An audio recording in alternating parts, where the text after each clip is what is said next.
తెలంగాణ రాష్ట్రం ఎక్కడా అడవుల్ని నరికేసేట పరిస్థితి లేదు. ఏ జంతువుల్ని చంపదకూడదు.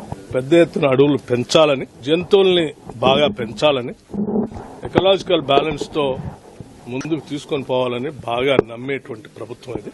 పూర్తి స్థాయిలో తెలంగాణలో అడవుల్ని, జంతువుల్ని, పర్యావరణాన్ని రక్షించే కార్యక్రమంలో భాగంగానే ప్రభుత్వం ముందుకెళ్తుంది. అడవి గాని భూమిని అడవి అంటున్నారు ఓ ప్రధానమంత్రి. అంటే ఆశ్చర్యం వేస్తుంది. అంటే ఇక్కడ ఉన్న స్థానిక బీజేపీ నాయకత్వం ఆ విధంగా వారికి ఫీడ్బ్యాక్ ఇవ్వడం అనేది కూడా సరికాదు.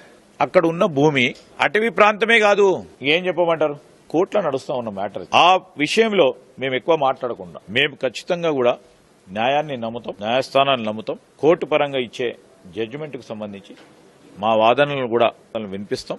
ఆర్టిఫిషియల్ ఇంటెలిజెన్స్, కృత్రిమ మేధను ఉపయోగించుకొని అనేక మందిని ప్రభావితం చేసే విష ప్రచారం చేసిన, విషం జిమ్మే కార్యక్రమం చేసిండ్రు ప్రక్కన టీఆర్ఎస్, ఇంకో పక్కన బీజేపీ.